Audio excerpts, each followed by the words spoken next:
வணக்கம் நண்பர்களே, ஒரு கேள்வி கேட்கலாமா? உங்க வாழ்க்கையில யாராவது உங்களை ஏமாத்தி இருக்காங்களா? நண்பன், உறவினர், காதலி, பிசினஸ் பார்ட்னர், அவர்கள் சொன்னது உண்மை என்று நம்பினீங்க. ஆனா பின்னாடி அது பொய் என்று தெரிஞ்சது. அந்த நிமிஷம் எப்படி இருந்தது? வலி, கோபம், ஏமாற்றம், நம்பிக்கை இழப்பு. நண்பர்களே, பொய் சொல்லுறவர்களை நிறுத்த முடியாது. ஆனா பொய்யை கண்டுபிடிக்க கற்றுக்கொள்ளலாம். இன்றைய நவீன உளவியல் சைக்காலஜி சொல்லும் பல விஷயங்களை 2300 ஆண்டுகளுக்கு முன்பே தனது சாணக்கிய நீதி மற்றும் அர்த்த சாஸ்திரம் மூலம் உலகுக்கு உணர்த்தியவர் ஆச்சாரியா சாணக்கியர். ஒரு மனிதனின் முகம், உடல் மொழி மற்றும் பேசும் விதம் ஆகியவற்றை கொண்டே அவன் உண்மையை மறைக்கிறானா என்பதை சாணக்கியர் எப்படி கணித்தார்? இதோ அந்த 7 ரகசிய தந்திரங்கள். அதற்கான 7 சக்தி வாய்ந்த தந்திரங்கள் இன்று பார்க்க போறோம். பகுதி 1. மனிதன் ஏன் பொய் சொல்கிறான்? முதலில் ஒரு உண்மை புரிஞ்சுக்கணும். ஒரு மனிதன் பொய் சொல்வதற்கான 3 முக்கிய காரணங்கள். 1. பயம். 2. லாபம். 3. தன்னை காப்பாற்றுதல். ஒருவன் உண்மையை மறைக்கும் போது அவன் மனசில் கான்ஃப்ளிக்ட் இருக்கும்.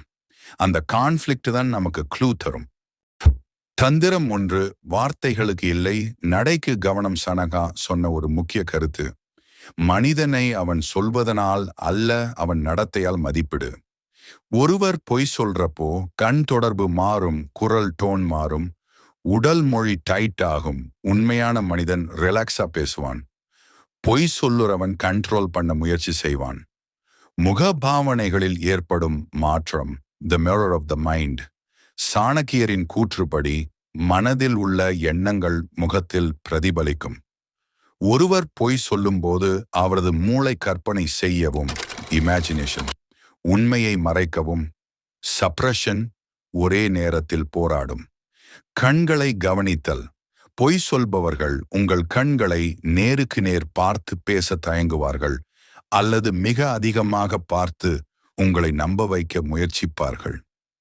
தன்னை எறியாத அசைவுகள், அடிக்கடி மூக்கை தொடுவது, காதுகளை தேய்ப்பது அல்லது உதட்டை கடிப்பது போன்ற செயல்கள் அவர்கள் பதற்றத்தில் இருப்பதை காட்டும். தந்திரம் 2. அதிகமாக எக்ஸ்பிளைன் பண்ணுவான். ஒரு சிம்பிள் கேள்வி கேட்டீங்கன்னா பொய் சொல்றவன் அதிகமாக டீட்டெயில் கொடுப்பான். அவன் அன்னெசரி தகவல்கள் சேர்ப்பான். ஏன்? அவன் பிலீவபிளாக இருக்க முயற்சி செய்கிறான். ரியல் ட்ரூத் ஷார்ட்டா இருக்கும், ஃபேக் ஸ்டோரி லாங்கா இருக்கும். பேச்சில் இருக்கும் முரண்பாடுகள், லாஜிக்கல் கேப்ஸ். சாணக்கியர் ஒரு ஒற்றனை அல்லது எதிரியை தரம் பிரிக்கும் போது அவர் மீண்டும் மீண்டும் கேள்விகளை கேட்க சொல்வார். பயிற்சி. ஒருவரிடம் ஒரு விஷயத்தை பற்றி கேட்டுவிட்டு சிறிது நேரம் கழித்து மீண்டும் அதே விஷயத்தை பற்றி வேறு கோணத்தில் கேளுங்கள்.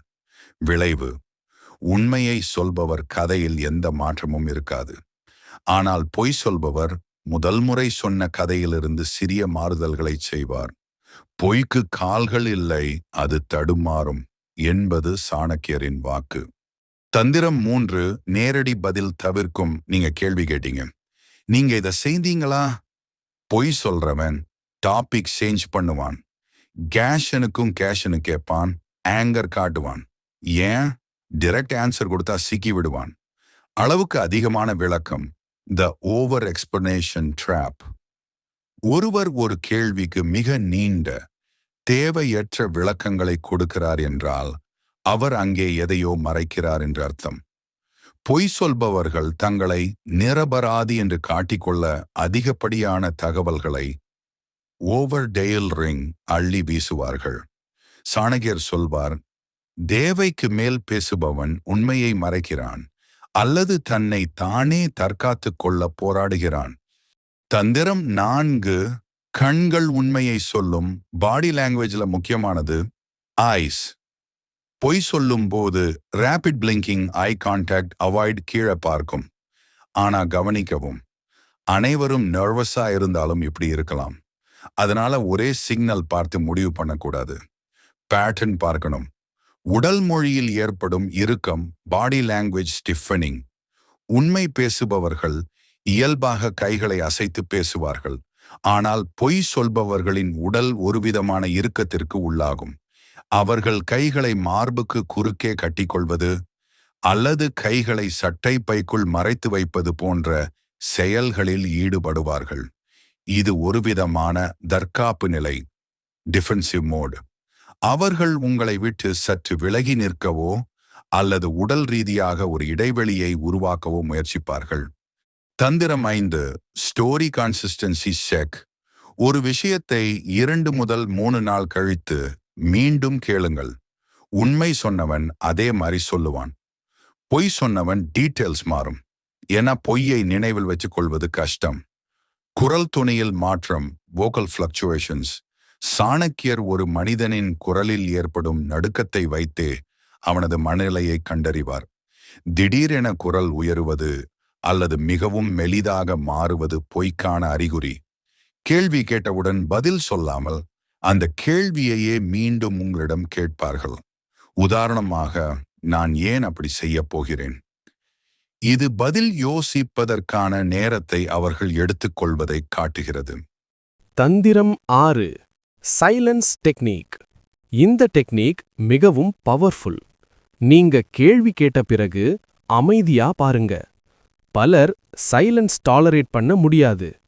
பொய் சொன்னவன் அந்த சைலன்ஸை ஃபில் பண்ண மேலும் பேச ஆரம்பிப்பான். அங்கேதான் மிஸ்டேக் வரும்.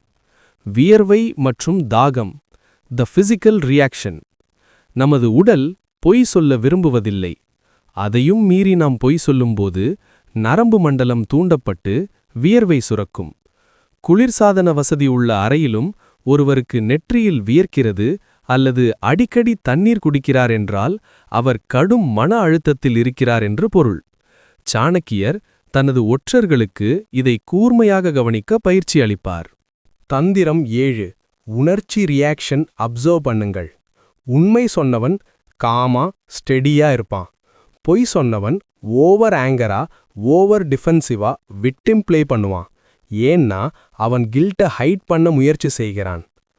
திசை திருப்பும் தந்திரம், த diversion strategy.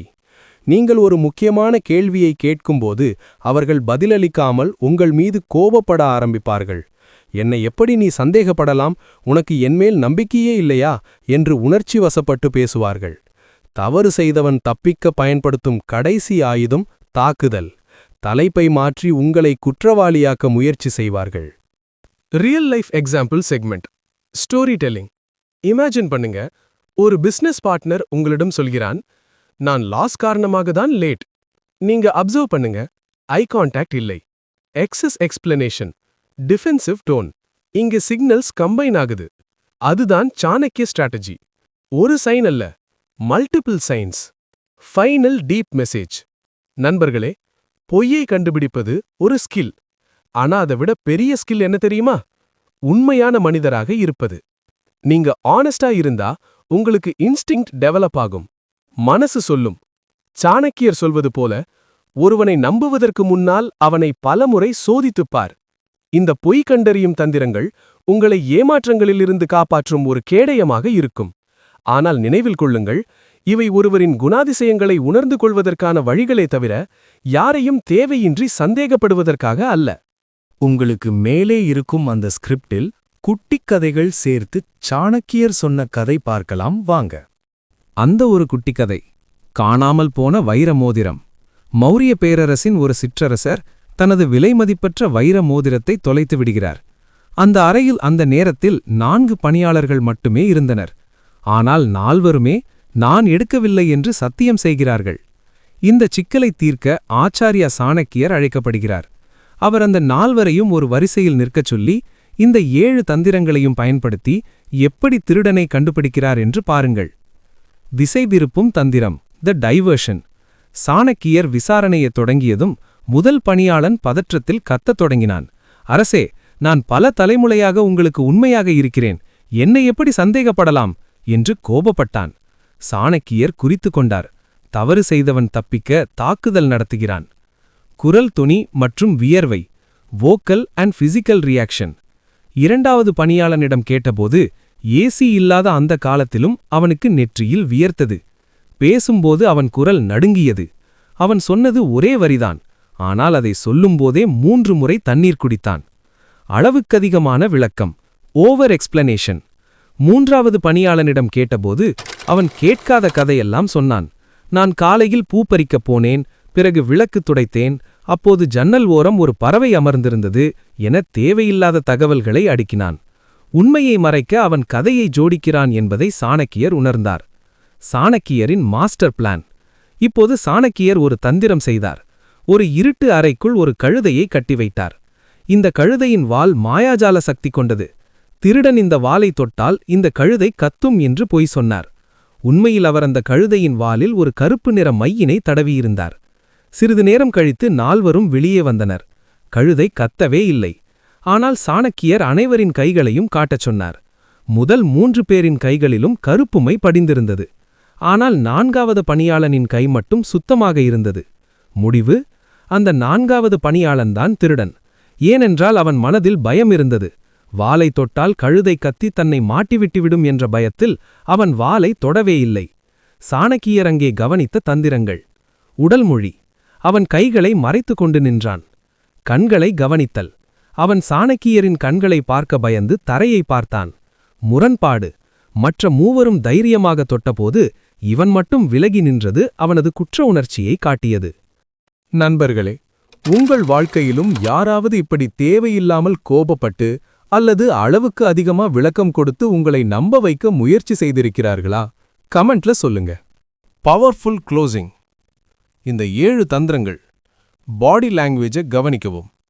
Over explanation notice செய்யவும். டைரக்ட் ஆன்சர் அவாய்ட் பண்ணினா கவனிக்கவும். ஐ சிக்னலை அப்சர்வ் செய்யவும். ஸ்டோரி கன்சிஸ்டன்சியை செக் பண்ணுங்க. சைலன்ஸை யூஸ் பண்ணுங்க. இமோஷனல் ரியாக்ஷனை அனலைஸ் செய்யுங்க. இவை பிராக்டிஸ் பண்ணுங்க. நீங்க மனிதர்களை புரிந்து கொள்ள ஆரம்பிப்பீங்க. அப்புறம் யாரும் உங்களை எளிதில் ஏமாற்ற முடியாது. உங்களுக்கு ஏதாவது சந்தேகம் இருந்தால் கமெண்ட் பண்ணுங்க. இந்த வீடியோ உங்களுக்கு உண்மையில பயனுள்ளதா இருந்தா my YouTube channel Chanakya Tamil like பண்ணுங்க, ஷேர் பண்ணுங்க, சப்ஸ்கிரைப் பண்ண மறக்காதீங்க. அடுத்த வீடியோல இன்னும் ஒரு மைண்ட் ஓப்பனிங் டாபிக்கோட சந்திக்கிறேன். அதுவரை உன் மதிப்பை நீயே உயர்த்து. நன்றி.